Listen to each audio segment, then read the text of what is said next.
So, welcome to another episode of Women Work Wellbeing. I am very excited to welcome this week's guests. I say it every week, but I am super duper excited because we're recording this special for International Women's Day for PwC. So, welcome Robyn Sutherland, who is a Cybersecurity Manager. Welcome, welcome.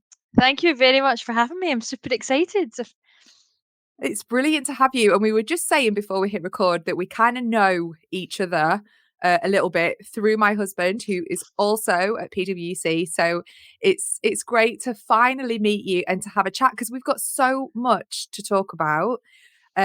You've had an incredible career, and we're just going to dive right into it. So, cybersecurity. Wow. Yes. Talk to me about you and what you do and how you got into it. So the job just now in cybersecurity at PwC is super diverse. It's a funny question when someone says, "What do you do?" Because it changes all the time.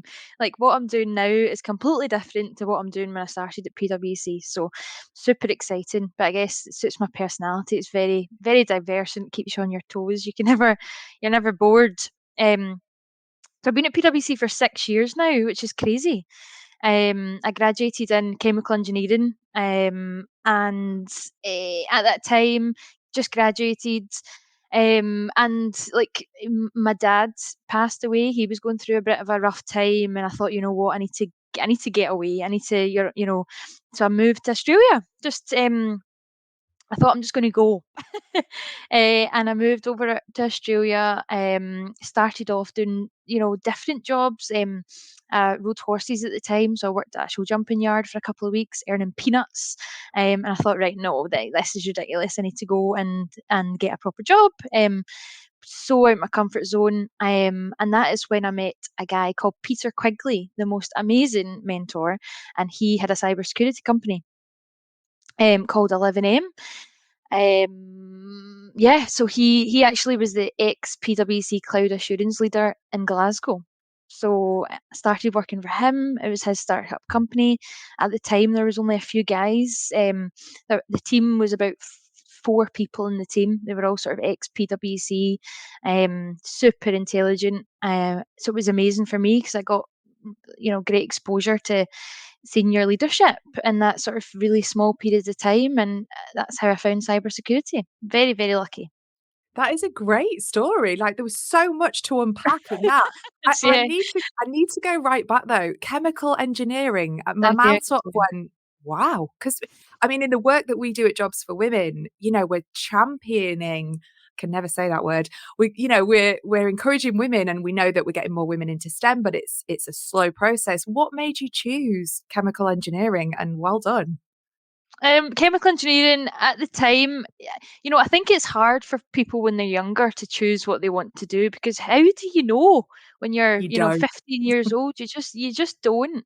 And to be honest with you, I didn't. I thought, that sounds intelligent, and there's sort of good money in it, and I really, didn't actually enjoy it at uni. And I think, yeah, it's pretty hard to sort of choose what you're going to do. I was smart at sort of chemistry, and I thought, right, let's just run with that. But then it's not always the right choice. But I think, if you choose a degree that is transferable, the world's your oyster. After you've completed the degree, you can totally change direction. So that's yeah. There wasn't a real strategic reason to choose chemical engineering apart from it sounded smart. Do you know, I love that, and we do a lot of work with our younger sort of following with schools, with colleges and unis, and I think that message is one that'll carries through that. Yeah, you might not know what you want to do. I don't think I No. mean, so many people I speak to don't know, but I think you are testament to the fact that you can choose a degree, which is an incredible degree. I know you said you didn't enjoy it as much, but now you are working in this incredibly interesting, fast-paced, I guess, which we'll delve into this role, and you sort of flipped it on its head. And we talk a lot at Jobs for Women about career transitions, and there's a lot of women that perhaps did a degree, went into that area of work, and now it is thinking of like a career transition, which we are all about. Yes, do it. And I think there's a lot Yes. of women that would be amazing in cyber or tech or all these Ah, incredible roles. totally. Yes. Yeah. Absolutely. Yep. So I think when we have these conversations and I speak to incredibly inspiring women like you, it's kind of like, yeah, I can do that as well. I could. 100%. Yep. And the team at the cyber team at PwC have came from all different diverse backgrounds, and when I went in with imposter syndrome that I don't have a cyber security degree, I'm not qualified, but we've all came from different colourful backgrounds. So honestly, if anybody um can sort of change their path, absolutely. Yeah, awesome. I love it. So then when from Australia, then did you come back to the UK quite Yes, quickly or? yep. So I worked for 11M for 1 year, and then because couldn't sponsor me at the time because it was a small company, so I worked for a few companies, other companies in Australia offered to sponsor me, but at that time I really wanted to work for 11M, and so I came home, and then a few years later, they sort of went through the visa process again to get, so I did get sponsored, and then the borders closed as I had my bag packed, and yeah. So, but everything happens for a reason, and I'm very glad of it now. But yeah. Awesome. And I have to ask because I know you are huge into your fitness, and a big topic that we talk about, which I bang on about a lot because I didn't have it, is this like work-life balance. Yeah. I want to drill down into your fitness and your passion because when I set up jobs for women, I experienced burnout. I lived and worked in London, and I feel like my hobbies and my interests were really separate. It was kind of like you go to work and you do the work and you work every hour under the Yeah. sun. And I feel like there's been a shift and a change. And I feel like it's so powerful when we bring the two together because it's our values and what inspires us and drives us. So, talk to us. I have to mention the word gladiators. I really want to ask you about that. Talk to me about your fitness, and then I want to delve into how you bring the two together. Can you talk to us a little bit about that? Yeah, no, it's something that I'm so passionate about. Because if I take it like if I go right back to the start when I moved to Australia, so I wasn't into fitness before I moved abroad. And I was very studious and had that mindset. It's work, work, work. Get get A's. I was a sort of straight A student, just very shy. Very, when I was younger, I had selective mutism, and I just did not speak to anybody. Like yeah, when eh, in primary school, if anyone spoke to me, my nostrils would flare up, and I would just panic. So I was really super shy when I was younger. And even through uni, I was, much quieter than I am now, and very studious. And when I moved abroad, I was in Sydney, didn't know anyone. There was a CrossFit gym, and I thought, right, how do you make friends? Go join a gym. So I was posting on like Facebook, social media, who wants to hang out. Went to this gym, found fitness, and that was transformative. It gave me so much confidence that okay, I'm abroad. I don't know anyone. I'm making friends. I've got a new career. Maybe that totally gives you so much confidence. And then when I came back, yeah, but like was super into fitness, and I think it's a confidence thing, like if you're, in a good environment, sort of grinding through a workout, and as you walk away from that, you're standing tall, your shoulders are back, and it enables you to sort of seize the day so much more powerfully. I guess. And now I sort of balance when I'm working at PwC. I also coach at two gyms. So I coach this week, next week I'm coaching sort of at 6 a.m. every morning, and then I'm buzzing to go to work because yeah, it's just CrossFit Edinburgh. I've just recently moved to Edinburgh. So again, this is me moving to a new environment. It's not quite the other side of the world, but I'm moving to Glasgow to Edinburgh. And I thought, how can I create the same environment I've got in Glasgow? I'll just apply to work at a gym. So I sent CrossFit Edinburgh a message to say I'm moving through. I don't I don't know anybody here. I'm trying to create the same environment to move, and they gave me a trial. I went in, it was very intense actually. The guy sat and watched me coach and wrote a report on sort of coaching qualities like your authority, your energy, and scored me out of 10. And it, it was quite intense, but I guess, putting yourself out your comfort zone like that, you get a real buzz and confidence from it. And if I've started the day like that, the day just goes so much better. Oh, I hear you. And the more work I do on, like listening to coaches and the whole 5 a.m. club, even though to some people taking a class, like leading a class at 6 a.m. and going into a busy job Hmm. in cybersecurity, they might think, oh, no, that sounds awful. But I can feel since getting up earlier, trying to do that, and then the endorphins from the exercise, you can Yeah, see how it literally sets you up for the day ahead. You feel so empowered, don't 100%. you? Totally. You coach yoga, don't you?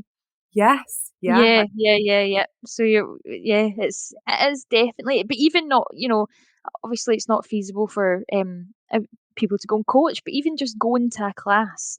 So if I've got the sort of accountability, if I sort of meet my friend that's also a coach at Fly to go to a class at 6 a.m.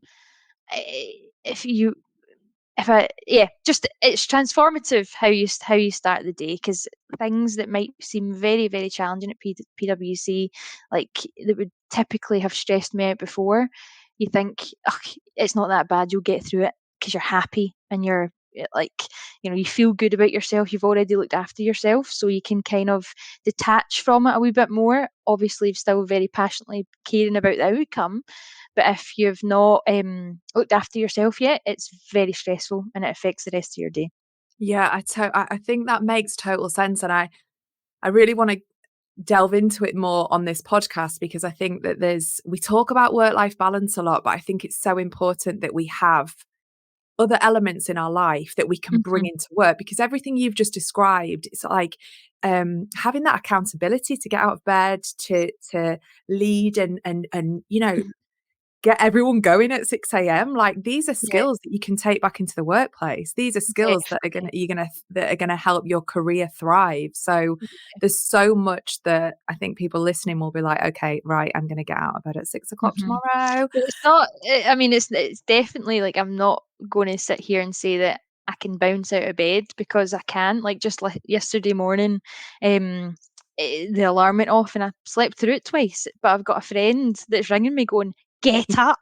So it's, but that's the whole environment thing. Like when I started the sort of gym environment, is when I met people that changed my life. Just being around a different sort of person, that was very transformative. So even how no matter how much I love it, I still can't get up all the time.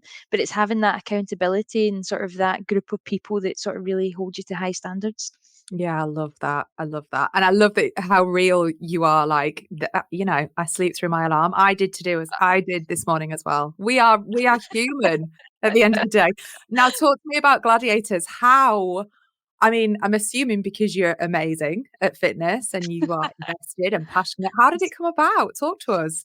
It's so I had a client actually, Barry. He's fantastic. So he joined my little frequency group that we do sort of mindset and fitness. And he said, "You'd be amazing for this. If you don't apply, I'll apply for you." So I started filling out the application form, but I didn't complete it. I just thought, "Oh, no, it's too long." Um, and yeah, and then I got a ring. I got a call from the BBC saying, "We want to have you down for a sort of trial fitness day." There was lots of different fitness tests, and I got through that. And then they said, "Do you want to come down and sort of do the 2 weeks training with the gladiator?" Like we had a gladiator trainers. It was fantastic. It was a great experience. So I was the standby on it, so was only on the show if someone got injured. But it was still a fantastic experience to make it through that many applications. And Quite frustrating though, because it's the third year I've been a reserve. So for the last 2 years in a row, I was the standby for SAS Who Dares Wins, Wow. which I really wanted to do. I wanted to do that a lot more than gladiators, because it's a real test of sort of your mindset and resilience. And I was very close to that. They sort of sent me out the boots and the kit and fit to fly test. Like I really thought I was going on it, but yeah, it didn't. But you know, so I was gutted, but then I didn't want to sort of sit on it too long. So, it's good to turn that into an opportunity. And that's when I asked for the job at Fly. Because, yeah, I was wanted to use that sort of energy that I really wanted to do something. It didn't turn out the way I wanted. So, I chose to do something else that was out of my comfort zone. And that's when I started coaching. Wow. Do you know, you come across as someone that is really passionate about fitness, but also, yeah, really resilient. Like you keep going and the very fact that you've been reserved for those two different shows. I mean, can we just have a moment just to applaud getting through because the audition Oh, process must thank be you. like crazy. And we need to just put it out to the universe that it's going to happen. It's going to happen. I believe it. You believe it. It's going to happen. Yeah, and even if it doesn't happen, like the opportunities that like I wouldn't have changed any of that because didn't get into SAS, but then I used the kind of gutted energy to get a job at Fly. I just walked in and I said, "I've had a crap day.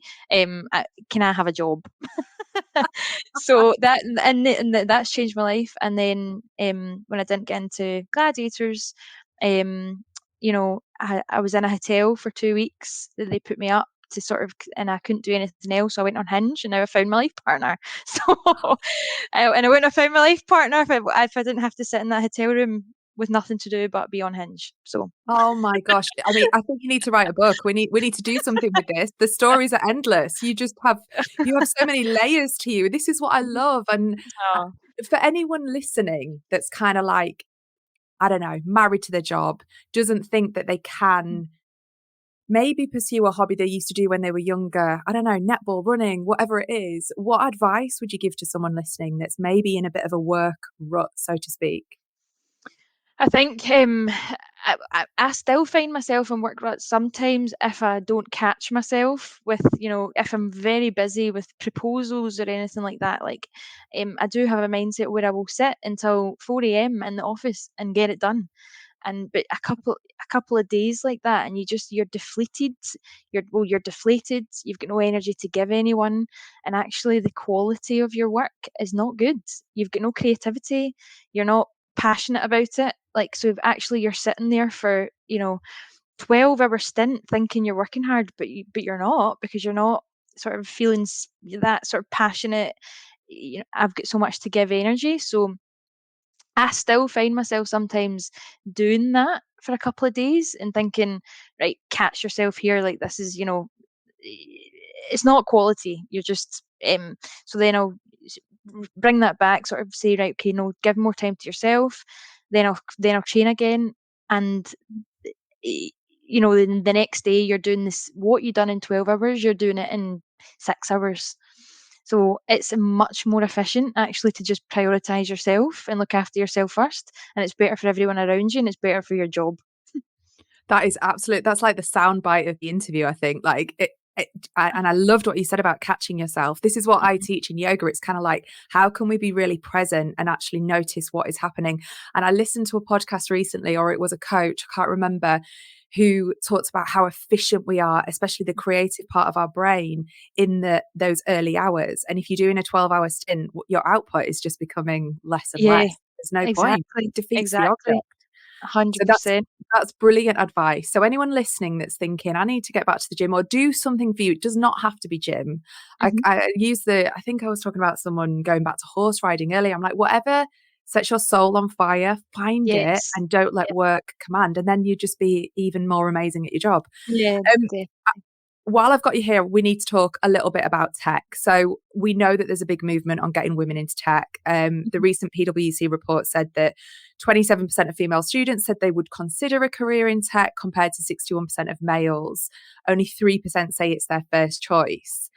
Have you got any thoughts on, obviously you've shared your story about how you ended up in cybersecurity. any tips on how we're going to get more women in, how we're going to encourage or make sure the culture is supportive of women? Have you got anything to share on that? I mean, yes, absolutely. I think it's getting over the poster syndrome. I remember the first sort of assessment, I guess, I had to do at PwC. It was very much out of my comfort zone because I was a female, and I walked into a room and there was sort of 10 men in suits round a table waiting for me to speak, and I just had a surge of, give me a sec, I need to go to the loo, right? And this was like my first year at PwC. And I went into the bathroom and I still didn't, was finding my feet, finding my confidence. And I remember ringing my mum in the bathroom saying, how am I going to manage this?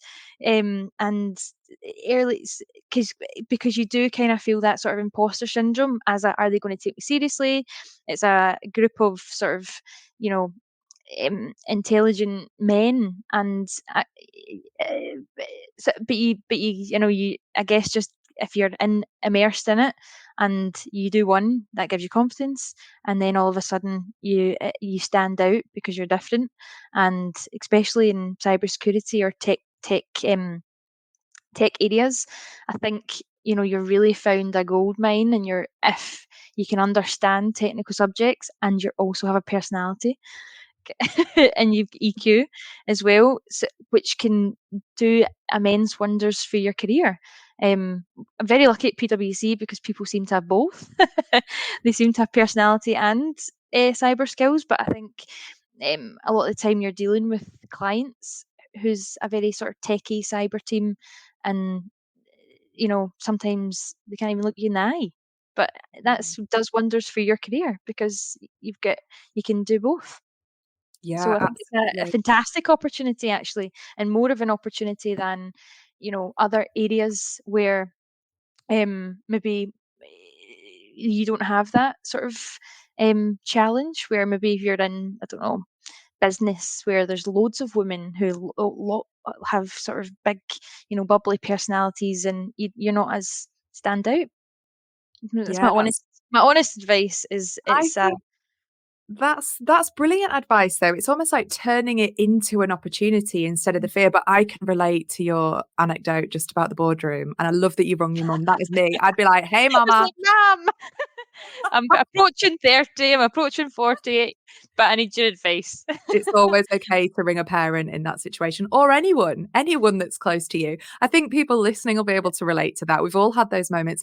And what I'm hearing you say as well is it's like the first experience of that. You kind of go, what can I deal with this? But once you've done it Mhm. once, it's like Yeah, breaking down those barriers and barriers. then finding that inner strength that you can do it. So for anyone sort of listening, if this is being shared with like younger generations, don't be scared. Like, don't be Mhm. scared if you're listening and you're thinking about tech. And I think the more movement we see, this ripple effect of having conversations like this, the more we're going to see more women and we're going to make it more accessible, which is just brilliant. Also, I interviewed a woman who works for the BBC who's a product manager in tech, and her job sounded so cool. I was like, can I have your job? And she was like, uh, because it was so cool. And she was like, I never thought I'd work in tech. And it was, I think when we have the conversations, we make other people know that you don't have to be really techy and that there are so many transferable skills. So, what about Absolutely. day to day cybersecurity? I should know a lot about it. I don't. Talk to me as though I know nothing. What is it? So, cybersecurity team, we've got a million different, teams within cyber. I sit under Richard for the human risk team, which I'm really, I really enjoy that because it's like there's a human element in there. It's about, the team psychology even. So I'm really, passionate about that. Um, but there's lots of more technical roles like ethical hacking, sort of, being the good guy and hacking in and sort of telling the businesses how the bad guy can hack them. There's so many different, I'm still getting my head around all the cyber roles. There's instant response, like how a sort of company can um, come back from an instant where maybe their names all over the news because they've lost personal data, card details, like I remember the Ashley Madison hack. It was like an app where people would go on to have affairs and they leaked everyone's data. That's all over the internet. So it's, and it's that would require an instant response team. Or yeah, just like you've got sort of teams that can go in red teaming and try and break into a bank to see their vulnerabilities, and there's loads of different exciting domains you can go into in cyber. I'm really enjoying the human part, sort of looking at a business's strategy, um, determining whether the teams they've got, their skill sets, sort of align with their resilience strategy, what they're trying to achieve in the next 5 years. So we've been doing skills assessments and things. So really, something I'm really passionate about is people's progression, and that's really just fits so well with that. That's awesome. And I think we talk a lot about breaking down barriers. And when you see the word cyber or cybersecurity, you might think, oh, like I don't know what it is. But when you talk like that about all the different roles, the Mhm. opportunities, that straight away Oh, my mind goes endless. to endless opportunities for incredible women that Mhm. perhaps aren't even in that area that could even transfer. It's kind of, I love 100%. And 5 years ago, 6, 7 years ago, maybe when I got into cyber, it was very new and booming, and there wasn't so many frameworks around it, or even qualifications were.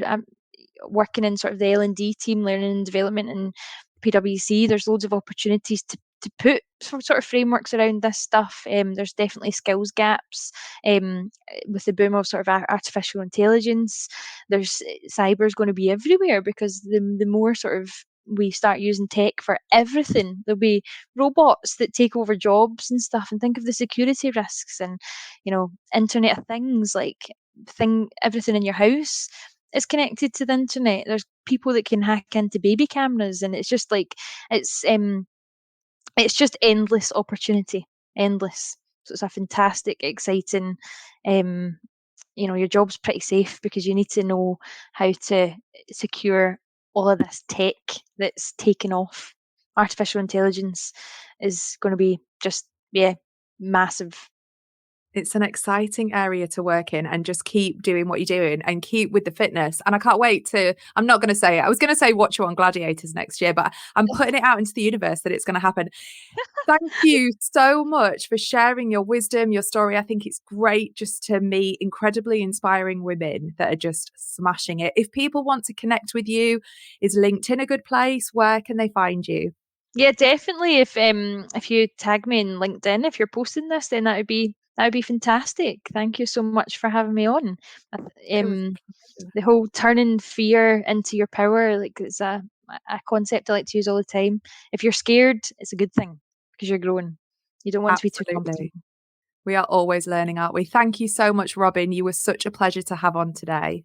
Thank you so much, Zoe.